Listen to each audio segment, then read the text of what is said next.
श्री सद्गुरुदेव भगवान की जय।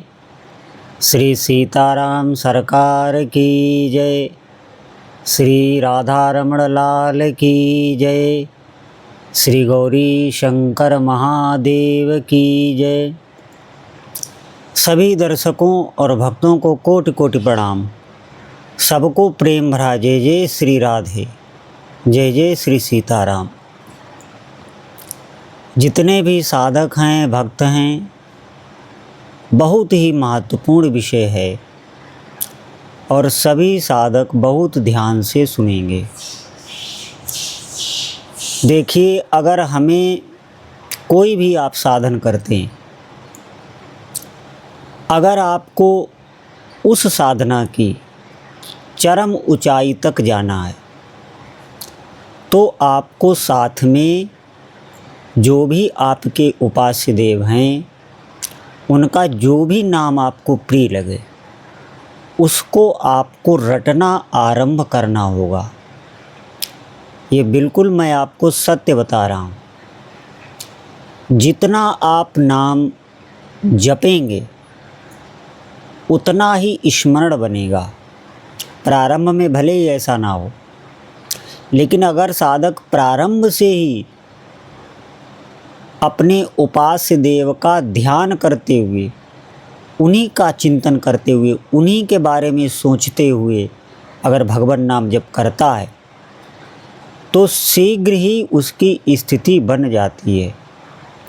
लेकिन अगर वो ऐसा नहीं कर पा रहा है तो भी कालांतर में उसे वो स्थिति प्राप्त हो ही जाती है।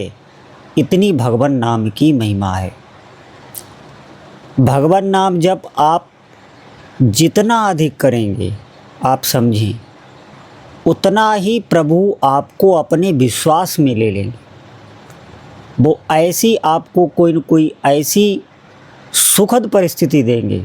ऐसा नहीं है कि प्रभु आपको बहुत दुख में, बहुत भयभीत में डालकर अपनी शरण में करें, ऐसा न बिल्कुल नहीं है।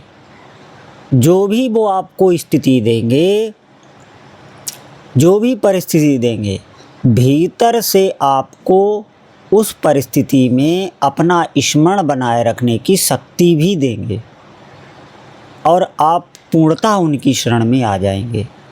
पूर्णता का मतलब है पूर्ण भरोसा आपको हो जाएगा कि हमारे साथ में हमारे प्रभु हैं और उनके सिवा हमारा कोई है नहीं, और वो हर पल हर क्षण हमारे साथ हैं। अब हमें चिंता की कोई आवश्यकता नहीं। कैसा भी आपको ना तो भय होगा ना शोक होगा।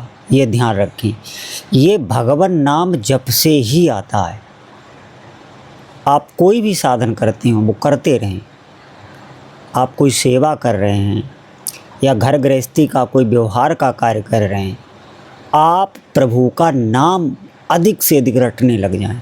मैं निश्चित आपको बता रहा हूँ, बहुत शीघ्र ही आपको ऐसी स्थिति प्राप्त हो जाएगी कि प्रारब्ध बस चाहे जैसा भी समय हो, वो अनुकूल हो या बहुत ही आपके मन के प्रतिकूल हो, आप देखेंगे कि उस समय में और आपका प्रभु के प्रति सानिध्य बढ़ रहा है, विश्वास बढ़ रहा है, हृदय में आनंद उमड़ रहा है। आप समझें, ये कृपा आपको प्राप्त होगी चाहे जैसी भी परिस्थिति हो। ये भगवान नाम अवश्य अवश्य ही सहायता करते हैं। इस पर आप पूर्ण भरोसा कर लो और अधिक से अधिक नाम जप में ही लग जाओ। जो भी समय देखो, प्रारंभ में आप देखेंगे कि बहुत कष्ट होता है भगवान नाम जप में। ये ध्यान रखना। बिल्कुल मन को अरुच सा लगता है और मन लगेगा भी नहीं। लेकिन आप ज्यों ही थोड़ा जप करेंगे तो फिर आप देखेंगे कि मन लगने लग गया है। एक बार में जितना अधिक आप जप करेंगे उतना ही आपका नियम भी मजबूत होगा। ये मैं बहुत गूढ़ बात आपको बता रहा हूँ। जैसे बहुत थोड़े थोड़े समय में अभी थोड़ा कर लिया, फिर थोड़ा विषय चर्चा इधर उधर देख सुन के फिर थोड़ा भजन कर लिया, फिर इधर उधर विषय चर्चा करके फिर थोड़ा भजन कर लिया। इससे अधिक भजन प्रभाव करता है जो आप एक समय में जितना अधिक करते हैं। तो ये अवधि बढ़ाइए तो आप देखेंगे कि शीघ्र ही आपको स्थिति प्राप्त होने लगी। हमारी बात को आप समझें। उसमें आपको मन को बार बार समझाना है, उसमें मन को आपको प्रतीक्षा करानी है। बार बार वो भोगों का चिंतन करेगा, विषयों का चिंतन करेगा, आपको नाम से हटाएगा, लेकिन बार बार आपको उसे संतोष देना है कि अभी भजन करना है, अभी थोड़ा और कर लें, अभी थोड़ा और कर लें। ऐसे ही आपको अपना एक समय में ज़्यादा समय बैठना, या आप खड़े खड़े कर रहे हैं या टहल के कर रहे हैं, जैसे भी आप कर रहे हैं, एक समय में लगातार अधिक भजन करने की कोशिश कीजिए। तो आप देखेंगे कि आपका नियम पुष्ट हो रहा है। धीरे धीरे आपके भीतर निष्ठा आ जाएगी। निष्ठा आ गई फिर नाम नहीं छूटता, ये ध्यान रखें। तो जितने भी साधक हैं वो इस बात को समझें। प्रारंभ में बिल्कुल अरुच सा लगेगा, बिल्कुल अरुच सा, जैसे आपको कोई जेल सी हो गई हो। भगवान नाम जप में बिल्कुल मन लगेगा ही नहीं, ज़बरदस्ती लगाना होता है, किसी का नहीं लगता, कोई भी हो। अगर मन लगने लग जाए, भगवान नाम में स्वाद मिलने लग जाए, मन डूबने लग जाए प्रभु के स्मरण में, उनकी याद में, तो फिर आप समझिए हमें ये स्थिति मिल गई। ये अच्छे साधक के लक्षण हैं। लेकिन जब तक ऐसा नहीं हो रहा है तब तक इस मन से बार बार नाम जपवाना पड़ता है। ये सहज में नहीं जपता है, और नाम से ही हमें सब कुछ प्राप्त होगा, ये ध्यान रखें। हम एक ऐसा साथी चाहते हैं जो हमसे कभी बिछुड़े ना। ये हर चित्त की एक डिमांड है, ऐसी वो आशा करता है जीवन में कि कोई उसे ऐसा साथी मिले जो उससे बहुत प्रेम करे, जो उसका रक्षक हो, जो कभी उसे छोड़े ना। इसीलिए हम परमार्थ की तरफ, भगवान की तरफ भागते हैं, क्योंकि संसार में ये हमको मिलता नहीं। आप देखेंगे, आप किसी से भी प्रीति करेंगे वो आपसे बिछुड़ेगा ही। काल चक्र ऐसा, उसके कर्म अलग हैं, आपके कर्म अलग हैं।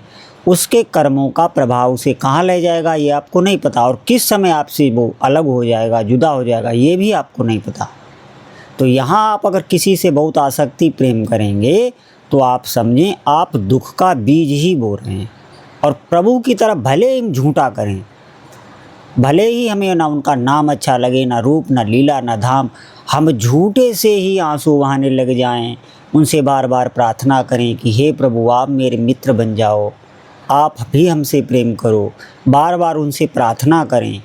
उनकी तरफ आकर्षण ना होने पर भी चित्त को बार बार समझाएं कि हमें प्रभु की तरफ ही चलना है, वही हमारे सच्चे साथी हैं और इस जगत में कोई नहीं। ऐसे बार बार विवेक के द्वारा चिंतन करते हुए आप जब प्रार्थना करेंगे तो आप समझें कि प्रभु आपकी बात सुन रहे हैं। लेकिन नाम जप पर विशेष ध्यान रखें। जो भी आपको धार्मिक भी कार्य करना है, कोई सेवा, तीर्थाटन, जो भी आप करना है, भगवान नाम जप करते हुए ही करें। नाम जप को अपनी मूल साधना बनाएं, बाकी सब अंग रखें, तो आप देखेंगे कि आप किसी भी साधना में सिद्धि को प्राप्त कर सकते हैं। इतना प्रभाव भगवान के नाम जप का है। तो जितने भी साधक सुन रहे हैं, अगर इसी जीवन में आप लाभ लेना चाहते हैं तो इसी जिह्वा से आप नाम रटने लग जाओ। बोलो जय जय श्री सीताराम।